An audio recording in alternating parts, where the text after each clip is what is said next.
Hello and welcome to the AskDrBen podcast. I'm your host, Ben Johnson.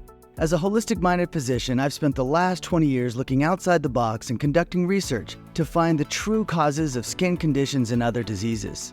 And while the focus of my work has been on aesthetic medicine and unlocking the secrets to reversing skin damage, this podcast will also include many other exciting revelations pertaining to you and your family's health and well-being. So let's get started. Well, hello. Today is a great day, and it's a great day to be talking about aging. And if you are joining me, you've probably had a chance to listen to the aging podcast that was just recently released. That was part 1. This is part 2. There's a small chance we're going to a part 3. I don't know. I'm going to try to be less tangential today. And, well, as you can probably tell by my outfit, it is the same day. So I'm going to try to be less tangential on podcast number 2. And on this one, I want to focus a little bit more on the skin and what it takes to reverse the decline in our skin that we see as we age. There's a few key strategies. It's not too complicated. If I'm a betting man, I think we can finish this one up in a relatively short fashion. So here we go. Let's jump in. Let's start by analyzing the skin and what causes skin aging. And the number one cause of skin aging, I'm having to think about it. And it's going to be vary between people, right? Because it's going to be, well, if you live on a sailboat, if you live on a sailboat, the number one cause of skin aging is UV radiation. Let's just call it like we see it, right? But if you are living in, let's just say a Midwest town, and we aren't like headed to the pool with our little foil-covered board and our baby oil, then chances are sun damage is not your number one cause of aging. And I believe you're still going to have to fall back to stress and the second category, which is carbon monoxide exposure and oxygen depletion in the system, as being the two primary causes of aging skin. The one thing we haven't really understood is every year of your adult life, and I'm going to call your adult life starting at about age 25, you lose 1% of your circulation. And that is physiologically the number one reason why your skin slows down, and arguably you could say why it ages, right? Because at that point in which you get less circulation to maintain your dermis and the dermal density there, and to maintain your epidermis and the perfect health of your epidermis as that protective, surface layer. But as you see that circulation decline, the slowing of collagen and elastin production, the slowing of wound healing, the slowing of all the metabolic processes, the inherent reduction of the growth factors in the skin as a result of having fewer blood vessels present and available, the reduction in the number of fibroblasts in your skin, and that is absolutely correlated with circulation. So where there is less circulation, there are fewer fibroblasts. It's fully, that's been analyzed. And yeah, I mean, that's the main, and then of course, skin turnover. So just the processing. But, people get way too caught up in that in our superficial skin world of the vast majority of skincare is superficial focus, and they get all caught up in cell turnover like that's the big deal. Your skin slows down because your circulation slowed down, because your skin's metabolism and your skin's capacity slowed down. Your skin didn't slow down for any other broken reason. And your skin ain't broke. It's just a natural process, this reduction in circulation. Now, I think I'm going to attribute that to 80% genetics, because we know that some people's skin ages amazingly well, regardless, they'll like, what's your secret? Mrs. Jones, who's 85, and she'll say, oh, I used Vaseline every day on my skin, or I used Noxzema, and that's why my skin looks so lovely. We know that product had no impact on it. But what you're seeing is that the skin ages differently for different people. Now, is it true? Once again, you go out to the person that had a lot of sunburns in their childhood, or maybe you went to tanning booths in your childhood.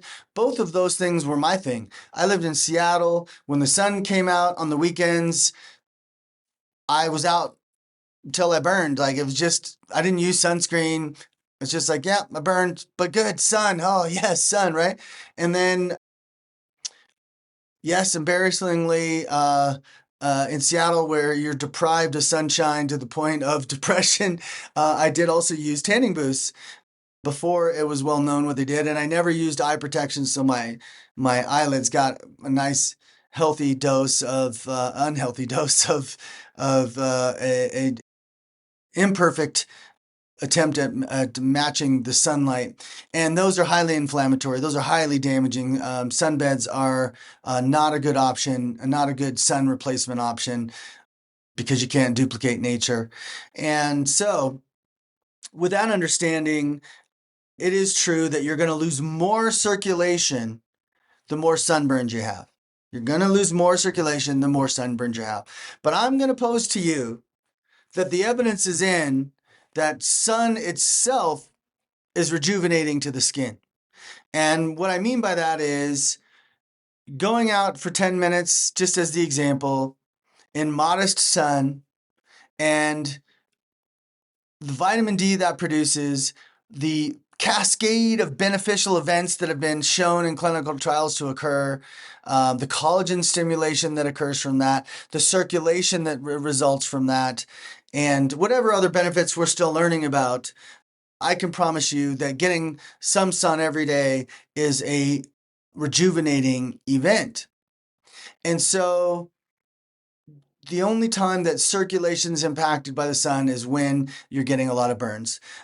I'll throw also out there, one of the reasons that smokers age more dramatically is because of the toxins in smoke that reduce not only air intake in your lungs, but also cause free radical damage to the blood vessels. As I'm saying it out loud, ageless vitality if you're a smoker and you can't seem to stop. But obviously stopping cigarettes is a huge advantage. And again, that reflects back to this blood vessel story. So here's what we know. We know that when the skin has more circulation, more collagen is produced. One of the examples of that is LED light studies where they found certain wavelengths, what is it, in the 600s and in the 800s of nanometers in particular, were found to be beneficial at stimulating collagen and elastin production. So you might be like, well, there's the hack. I just have to do LED to my face every day. Well, yes and no. There's absolutely a modest benefit, but all you're really doing is heating up the blood vessels in that moment. And because those wavelengths target red, so they target your blood vessels in your skin. And when you heat up blood vessels, they dilate.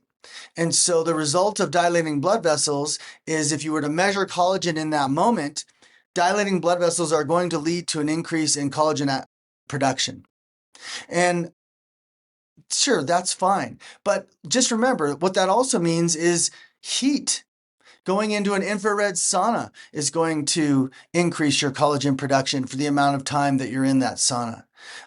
Putting a warm washcloth or a warm probe on your skin for an extended period of time is going to have a certain effect on increasing collagen. But again, how long is it increasing collagen and elastin production for? Well, in the case of an LED light, 5 minutes is usually the maximum treatment, unless you're getting a different one that's a little farther away, and maybe that's 20 minutes. Again, less heating, farther away, so probably similar effects.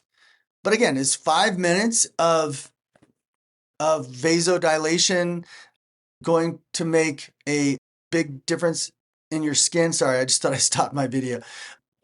The answer is no.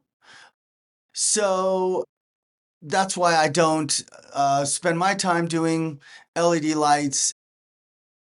I don't spend too much time like with those temporary strategies. So let's get into the strategies that work for aging skin to make permanent changes so that your skin, you may not be able to fix everything. Like sometimes scarring is irreversible. You may not be able to get rid of all the fine lines on your face, but as I analyze my own skin as an example, I would tell you from when I was 32 and the amount of lines and wrinkles I had on my face then to where I am today, 90% of the lines and wrinkles are gone, and I'm 25 years older.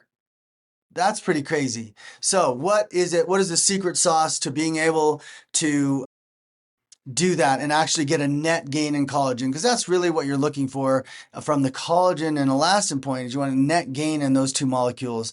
But you also need to address the volume losses, which we will get to today. And so let's get into it. Let us start. We just talked about a device that works. Let me give you the opposite device, and that is IPL or laser therapy. So IPL or laser therapy, the problem with those is they collapse blood vessels. You never want to collapse blood vessels. The only time I've ever told you it might be reasonable is if you have even then, I'm not even going to tell you, it's probably not a good idea, but if you might have a visible capillary that's driving you nuts, taking forever to disappear, and so you just zap it with a laser and it works. It doesn't always work. But most of the time, your skin brings those capillaries back because, of course, your skin needs those capillaries. That's why they're there. And so I just say, 99, 98% of the time, the capillaries are returned. And if they're not, you need to be worried. Right? If you lose too many blood vessels, your skin will create a divot. Like it happened. Like, the story of Michael Jackson was he'd had so many procedures on his nose that the circulation was no longer adequate enough to maintain the tissue, and the tissue died. And as a result of the tissue dying, he needed to start using a nose prosthesis. So, yeah, don't use lasers. Sure, things that heat the skin. By the way, the sun heats the skin. That's part of the benefit of it. So being out in the sun is part of the reason the collagen and elastin are promoted, is from that. So let's see, any other devices I want to tell you about? No. So getting into this vascular loss, let's talk about the key ingredient strategies that work on vascularity. And here we're going to start with niacinamide. Niacinamide has been well researched, one of the few skincare ingredients that's had a ton of research on it. It seems to do great for just about everything. Like it helps with acne scars, it helps with collagen and elastin manufacturing, it helps with wound healing, it helps with dull skin, it helps with turnover. How does it do all these things? Well, it's a dilator of blood vessels. So I like to use a fairly significant amount of niacinamide, and I like to liposome deliver it, because where are the blood vessels? They are in your dermis. They're not in your epidermis, they're in your dermis. So we've got to have a penetration strategy. If we're going to do aging skin, guys, you should know first and foremost that penetration is a big, big story. So in this case with niacinamide, we are focusing on the blood vessel dilation period, and it's hard to say how long it lasts. I mean, we're dilating for a period of time. I'm going to say the extended effects of it last somewhere between, let's just say, an hour and 90 minutes. Well, how does that compare to the LED that was 5 minutes, or the sauna that was 20 to 30 minutes, right? You can see where already you have an advantage over some of those other modalities. And by the way, you can add those in to the protocol, but I'm just pointing out these are all additive benefits. And so niacinamide is very important to me. When I'm using it in my collagen elastin stimulator products like my Correct and my Renew. These are my A serums. And the reason why is because if I'm asking the fibroblasts to pick up the pace by putting in these retinaldehyde molecules to stimulate collagen, then I need to build up the food supply to manage the increased capacity, right? You can't be a weightlifter and do protein starvation diet. So if you want to increase the amount of muscle building you do, you've got to feed it with protein. Well, the same thing is true in a slightly different way for the skin. If you want to increase collagen and elastin production, I need more molecules related to that. So I need the copper and the zinc. I need the vitamin C and maybe the AKG. I need the amino acids that are the building blocks that are required. So all those things are needed. Circulation is needed. Now, this is where it gets fun because yes, you could argue that as a temporary benefit, but because it's happening at a time when those retinaldehyde molecules are actually being used, right? Because remember, when I put retinaldehyde in my skin, again, this is the best form and the only form of vitamin A I recommend. When I put retinaldehyde in my skin, first of all, I got a liposome deliver it to get it into the dermis. And when I do that, there's a period of time where the skin is like, ooh, retinaldehyde is outside of the cell. That's a trigger for collagen making. So I'm going to take that retinaldehyde, I'm going to turn it into the one-step process of retinoic acid. That retinoic acid is going to activate all the retinoic acid receptors that are available in the applied area, which is your whole face in this case, if you apply the serum to your whole face. And then once I've maxed that out, I'm going to store the extra retinaldehyde so that I have a ready supply when I need to call on it again. And oh, by the way, it calls on it 24/7, right? You're always making collagen, replacing collagen. If it's for epidermal maintenance or if it's for dermal maintenance, like if it's to rebuild some aspect of skin tissue that's been damaged, it's always happening. So this process is ongoing, but I just want you to understand that there's like a feast in the morning when you apply it, and there's a feast in the evening when you apply it. So what can we do to get a more permanent feast? One of my favorite ingredients, chlorella vulgaris. Chlorella vulgaris, and I don't know why, it's called vulgaris. It's chlorella lovely to me. So chlorella, I use in my A serums as well, though I use it in several products, sorry. Anyway, it rebuilds, it's a proven collagen elastin stimulator. It works in a pathway that I don't fully understand because I don't think this other function I'm about to mention that it does is directly related to that, but it could be. And that is that it stimulates the formation of new blood vessels. It's a fun name, neovascular-genesis. And so building new blood vessels is so critical, in my opinion, to long-term age reversal. And so anyway, I put a huge amount of chlorella in the product because it's an ingredient that's a little more delicate. It's not going to be as present if you have a serum that's a year old as it is when it's first made. In fact, when Renew and Correct are first made, they're literally green from all the chlorella that I put in there. It's so good.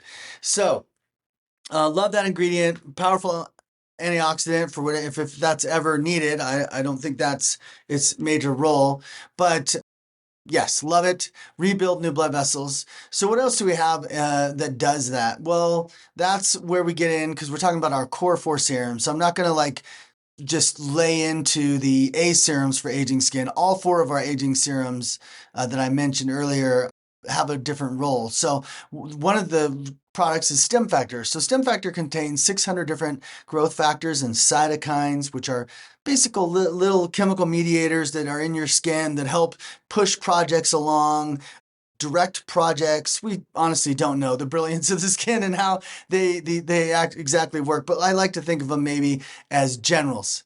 They're generals that are directing traffic in the skin, making sure maximum potential happens. These growth factors include hepatocyte growth factor, which is really good at building blood vessels. Yes, vascular endothelial growth factor. Yep, building blood vessels.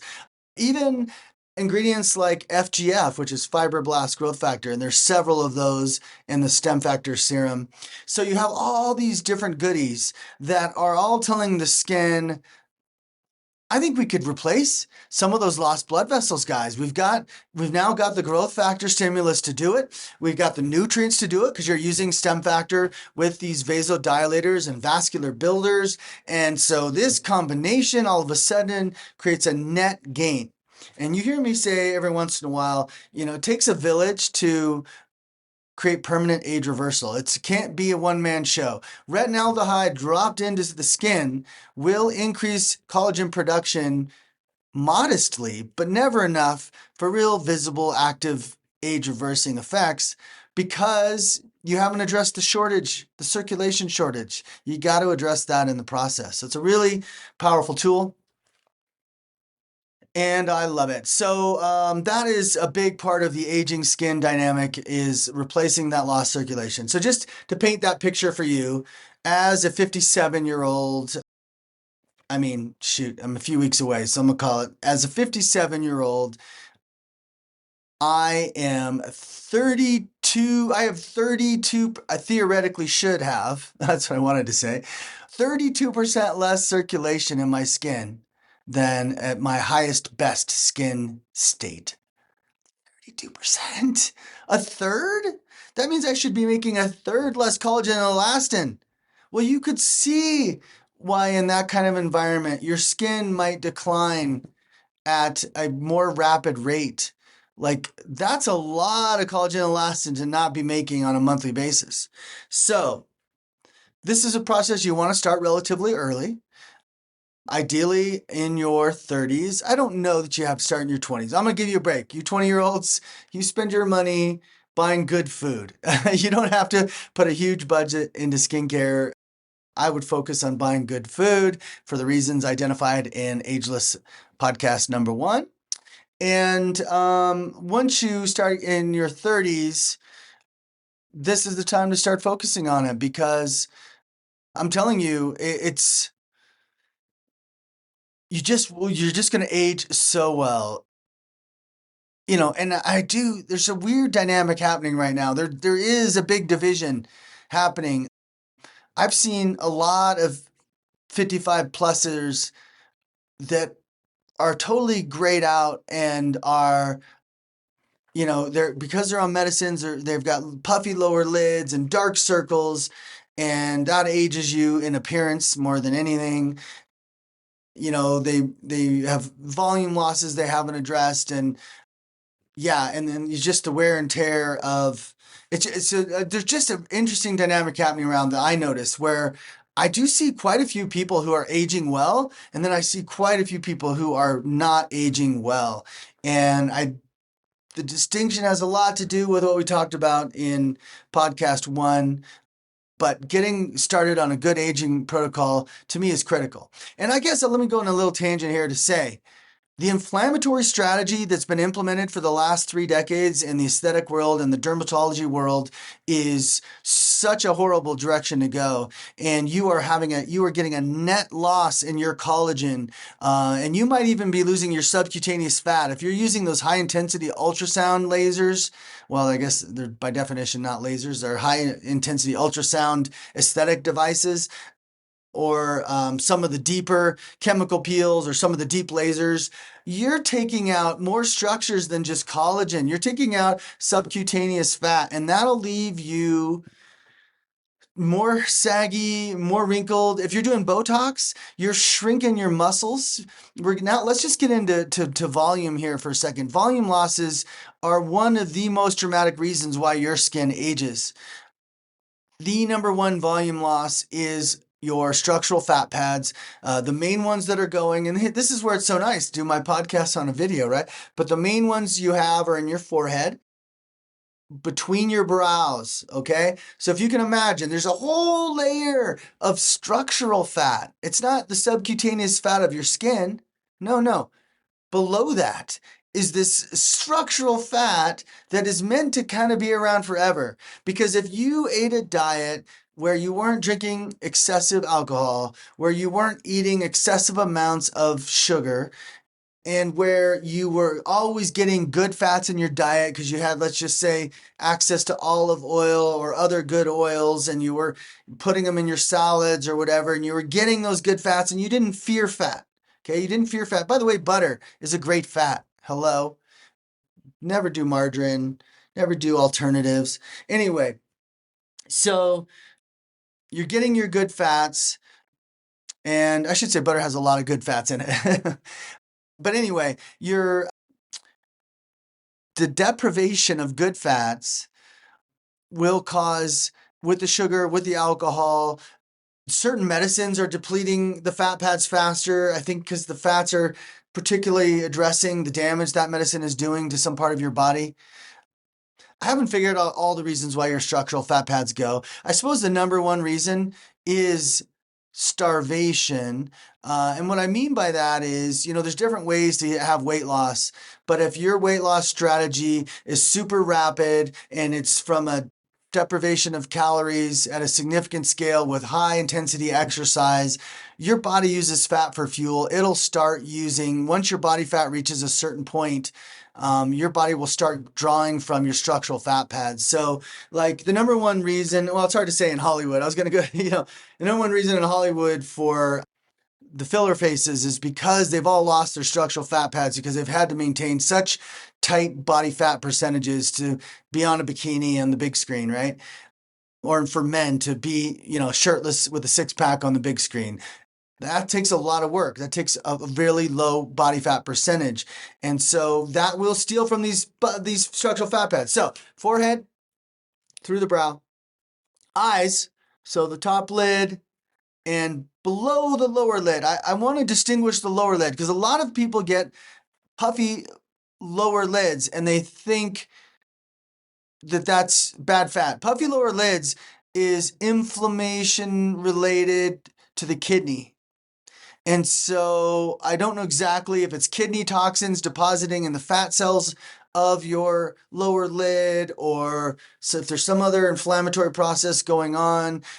Chances are good it's toxin related, but it's absolutely the cause. And then, of course, medications cause lower lid puffiness as well, but usually blood pressure medicines or anti-inflammatories will cause that. So what's the point of the story is to say there is some fat pad volume in the lower lid, but not much. The upper lid is a big one.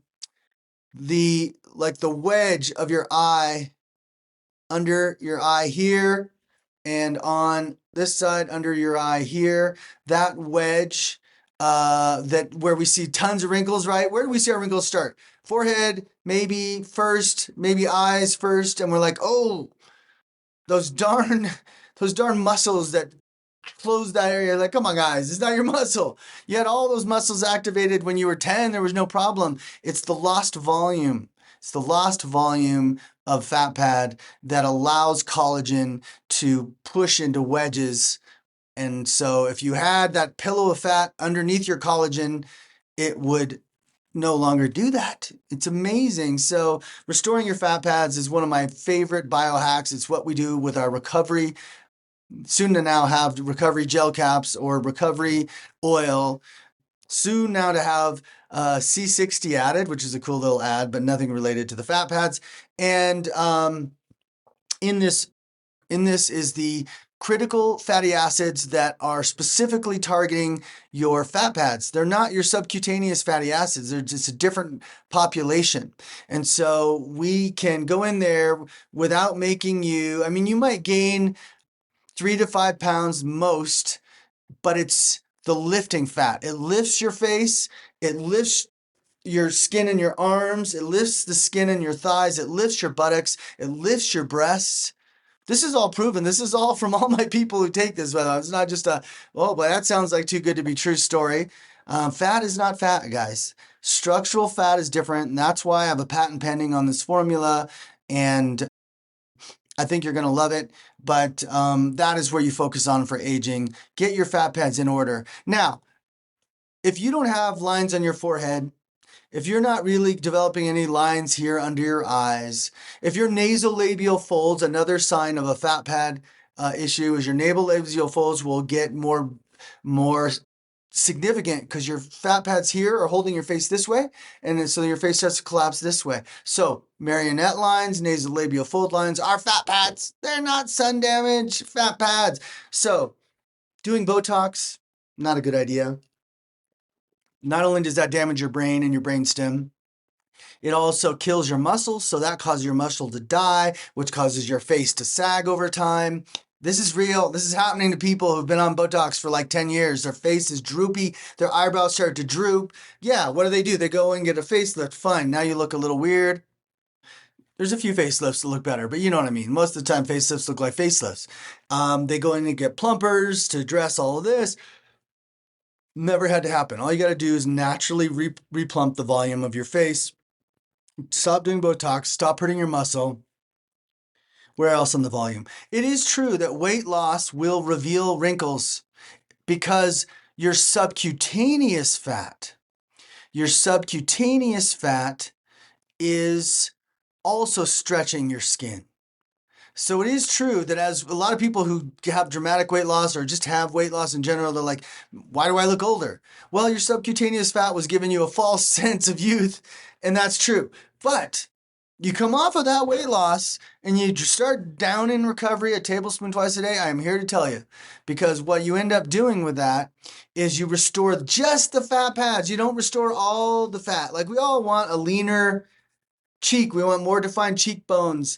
Like, yes, this is subcutaneous fat right here that's making me look fatter in the screen right now as I'm staring at it. Of course, I'm over analytical. But anyway, distinguish between those two because it's subcutaneous fat that gives you cellulite. It's subcutaneous fat that gives you the droopy, waggly fat that you hate on your belly and your thighs, buttocks. The structural fat pads are a totally different thing. Check it out. Go look it up yourself. It's amazing when you realize that we figured out how to hack this. Okay. So that's volume related. That was circulation related. We touched a little bit on the ingredients. Let me see what time we're at. I got a few minutes if in Ben Johnson's world timeline to keep going. So I want to cover a few more of the ingredients. We talked about the vascular builders. We talked about the vasodilators. Let's talk a little bit more about the collagen stimulators. So a lot of people think that retinoic acid, the standard recommended product in all dermatology offices, is the go-to for collagen stimulation because retinoic acid is the molecule that your skin does actually use at the end of the day to push the button on the fibroblast, which is the cell that makes collagen and elastin. So that retinoic acid pushes that button every day, all day long. So theoretically, makes sense, right? To just slather retinoic acid on your face. Some of it's going to get into your skin. Roughly about 2% does get into your skin. But that also means 98% doesn't. Just so you know, retinoic acid is not necessarily, it's not a high, it's a larger molecule. It does struggle to get in. So why wouldn't it work? You're applying it topically to your face. Some of it's getting in. More retinoic acid, more collagen. No? Well, it's just not that simple. You see, retinoic acid is such a powerful chemical mediator in the skin. It's almost like a dictator in and of itself of what's the dominant process. Well, your skin is in a state of a constant teardown and a constant buildup, right? So your body's always analyzing your collagen. This is why it's silly to go in and just damage all your collagen with a laser and go, yo, good, it's going to tear down the bad collagen and we're going to get fresh new collagen. The fresh new collagen from your laser procedure is 30 days younger than the last batch of collagen you had. And the problem you have is your skin in a stressed, burned environment, because that's ultimately what lasers and chemical peels do. They burn. So the reality is when you burn that skin, you're in a compromised state. You're in an emergency state. There's burn damage all over the place. There's new DNA damage all over the place. Your immune system is actually scattered in that environment. And that's the time when you want it to rebuild fresh, strong, new collagen. Sure, it's going to do that. By emergency sake, it's going to build more collagen, but it's not going to build as much collagen as you had before the procedure. You lose net collagen in those moments. It's actually research proven that the skin is weaker post-trauma, not stronger. Your skin doesn't do well being burned. It should not be surprising to you. That's why chemical peels and lasers is kind of crazy, right, guys? It's crazy. You have to trust me. I know sometimes even my own faithful get impatient and they're like, are you sure? A little zap ain't gonna send it? Because it's easy to get confused. You burn your skin, it plumps from the burn because it's trying to repair the trauma. Just like if you burned your skin anywhere else, it's gonna get swollen there too. And then the plumping goes away and you realize, oh, that didn't really help my wrinkle. And now I'm left with the side effects potentially. It's just a very risky thing to be doing, burning your face for any kind of rejuvenation. So, knowing that that strategy doesn't work, we have to figure out a way to increase collagen production without trauma. And the thing about topical retinoic acid, and boy, I did go on a tangent, didn't I? Because I was talking about topical retinoic acid. The thing about topical retinoic acid is it's really bad for the epidermis. Like it poisons the epidermis. It stops the progression of the keratinocyte to a corneocyte. Yeah, I got that right. And so that's what your skin's doing all day long. But the presence of retinoic acid is not supposed to be there. It dictates activity in the skin, and it actually just severely wounds your epidermis, causing your barrier to be compromised, causing you to have more sun damage, causing oxidation and DNA damage. Yes, retinoic acid causes DNA damage. Now, I'm here to tell you, 10 years ago, I looked that up. The clinical studies were there. Today, try Googling that. You won't find it. And I apologize for that. You should go into the libraries if they're still around and do your like in-person Medline searches like we used to do decades ago in medical school and college.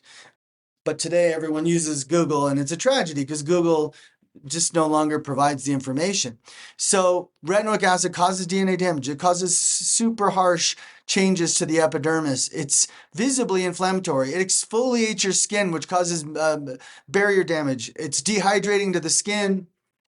And if you use it every day for a year, it's clinically proven to thin that first layer of dermis called your papillae dermis by 18%. If you use it for 5 years, it's clinically proven to thin that layer by as much as 30%. Remember my 1% per year story? That's 18 years of aging in 1 year by using retinoic acid in one zone of your skin. Okay, so retinoic acid is not the choice. So when it comes to retinols, your skin uses a lot of different retinols, but it doesn't use them all to make collagen. It does not use them all to make collagen. Retinol, retinol palmitate, retinol acetate, they have roles in the skin we don't understand. Full stop. Now, the people that argue for retinol say, well, retinol can turn into retinoic acid, so why do you think it doesn't? Well, I don't think it does because it's not, when retinol is sitting outside the cell. So remember, every time you apply something on your skin, the idea is that that vitamin A is going to land in a place to cause stimulation.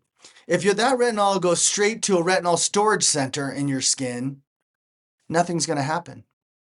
If it sits outside your skin, it might do whatever retinol does when it's sitting outside the skin. But remember, when your skin wants to make collagen, it pulls retinaldehyde out of the cell and then changes it to retinoic acid.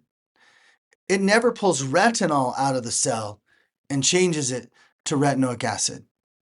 So the presence of retinol outside the cell does not immediately cause a triggering of retinoic acid formation like retinaldehyde does.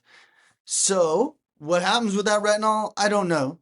I don't know the exact effect it has if sitting outside the cell, if it makes it into the skin. Remember, I'm all about penetration strategies, liposome delivery of your vitamin A.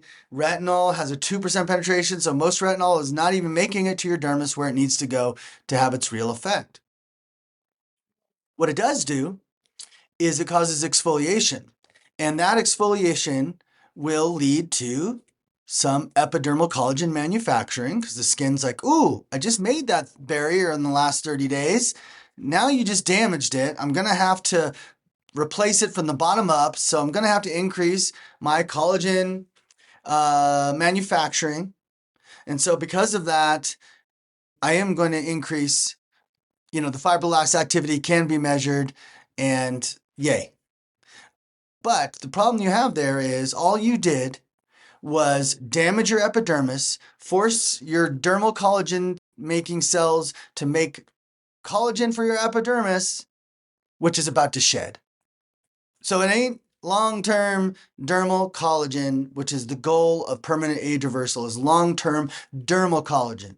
I always want the barrier to be maintained and healthy, because when I go out in the sun, when I just general appearance reasons, for general strain on the system reasons. Remember, part of the issue with aging skin is your immune system is weakening over time too. So anything that stresses your skin's immune system is going to weaken your ability to reinvest in the dermal collagen. It's such a critical part of this story. It's about a non-traumatic way to reinvest in dermal collagen. And anytime I traumatize, if I burn the entire epidermis as an attempt to get more collagen to be made, it's all going to be made to focus on the epidermis. So that begs the question, how much dermal collagen is being suppressed or hurt or reduced during this time of burn stress where the skin is now making collagen to replace the epidermis that's going to shed in 30 days, right? This is logical questions that everyone should be asking. I mean, I just asked them early in my formulation process, but I don't think these take big leaps, guys.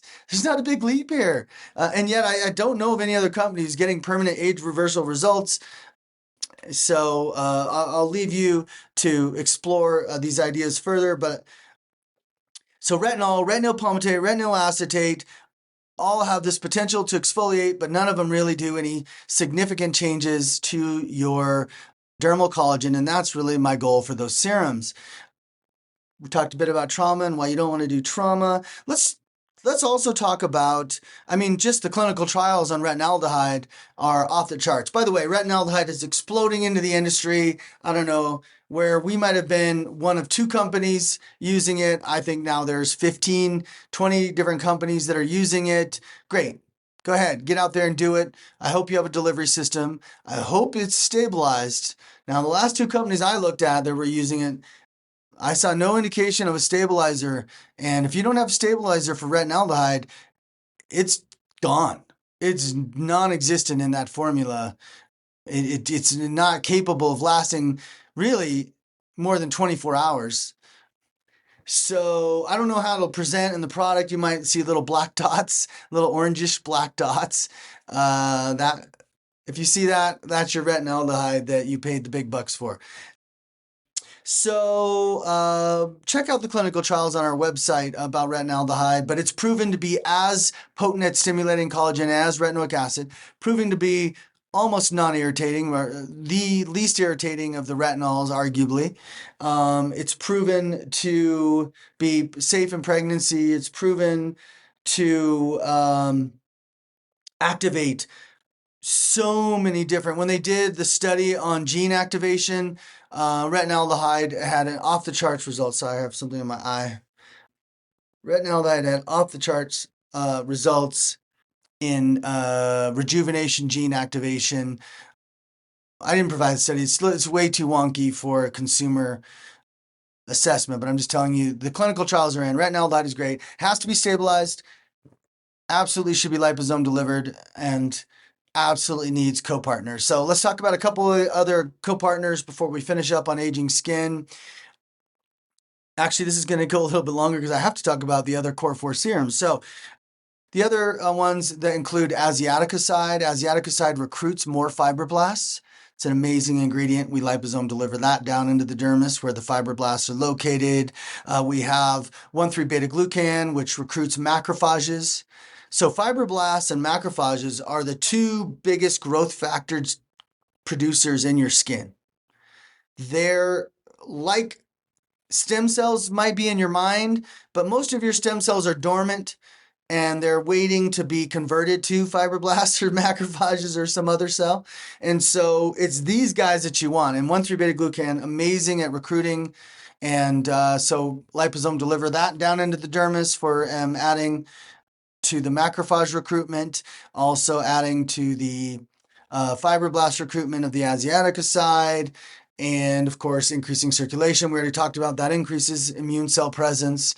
And then we just have some, like we have hydroxyproline, we have R-lipoic acid, all different clinically proven collagen activators that do it by not traumatizing the skin, but somehow communicating a unique pathway to collagen formation. So through that strategy of like 8 or 9 different collagen stimulators, liposomal delivery of all of them, you just get the best bang for your buck. If you had to get one serum, Renew is going to be the most bang for the buck for results serum you're going to get because of that. If you're looking for wrinkles and lines primarily.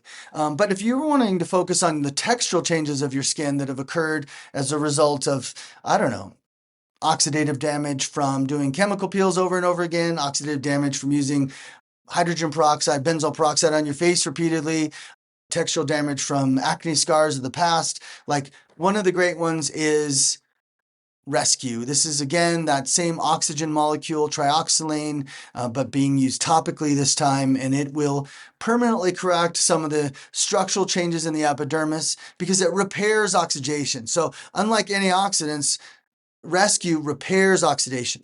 So I mentioned stem factor, I mentioned correct. Rescue is the third leg of this four-legged stool, and its focus is on your epidermal skin repair. It's amazing for inflammation.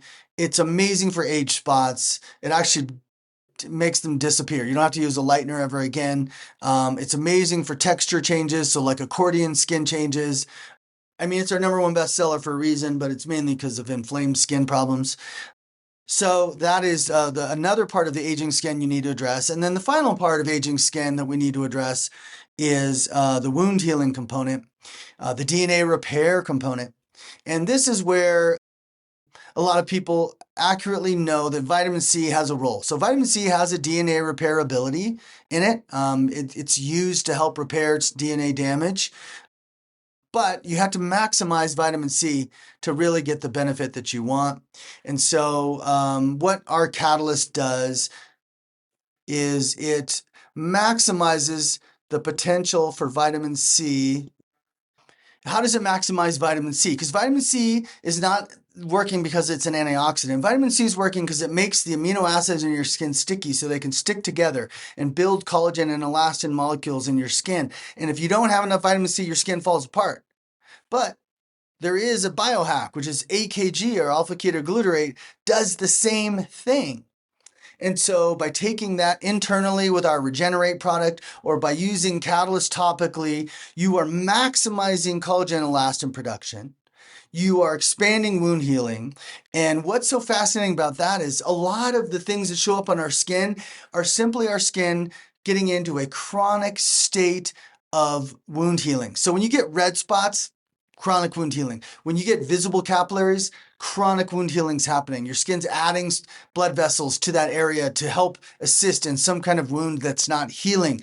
Catalyst, unbelievably, like it reduced in our clinical trials over 8 weeks, visible capillaries in the skin by 60 some odds %. It tightened the eyelids of the skin because it's so good at generating elastin. It had 110% increase in elasticity. It had, 17% improvement in fine lines and wrinkles in just 8 weeks. It had improvements in radiance and all that. Now, Catalyst is the hardest to work with because it's a little dark and it's a little sticky. And you're like, wait, why does the vitamin C serum present that way?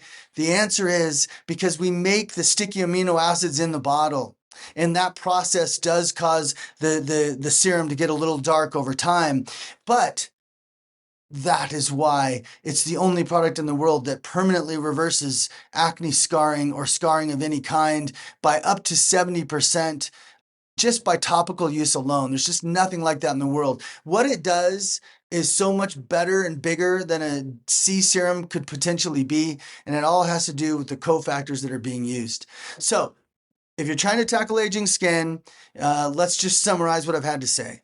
Number one, remember internally, collagen supplements are dangerous and should be avoided. Regenerate is spectacular and should be added to your routine if you haven't tried it.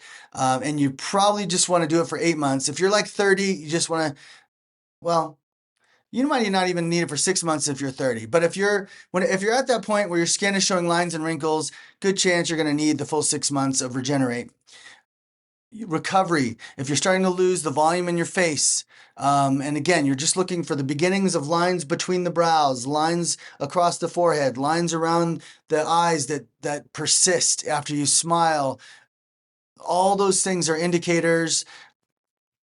On the body, the buttocks starts to sag as you get older. The arms get more wobbly as you get older. Your neck starts to become more veiny and, it's defatted. There's a fat pad here as well that we help fill in. And then on the face, of course, it just lifts and tightens. So the recovery fat pad protocol internally. Topically, you want to start with stem factor. Every day, twice a day, I'll put stem factor on my skin, a couple pumps because I also do my neck. And this will, again, re-energize your immune system, revascularize your skin, and that is the foundation of long-term age reversal. Second layer, you can pick your from the 3 serums left, but I generally cocktail the last 3. I do a pump of each twice a day. And yes, you want to use your A serum in the morning and evening because this one is protected from being oxidized in the sun, because this one's driven into your skin, because you want to make sure your skin is vasodilating in the morning and the evening for the best possible result. So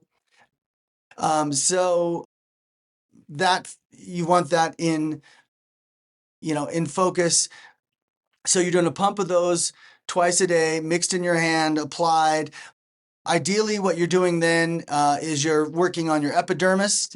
You're also working on wound healing and a bit of more of a focus on elastin production with the Catalyst C serum. And then you're really hitting it home with your collagen elastin production through your A serum, usually Correct or Renew.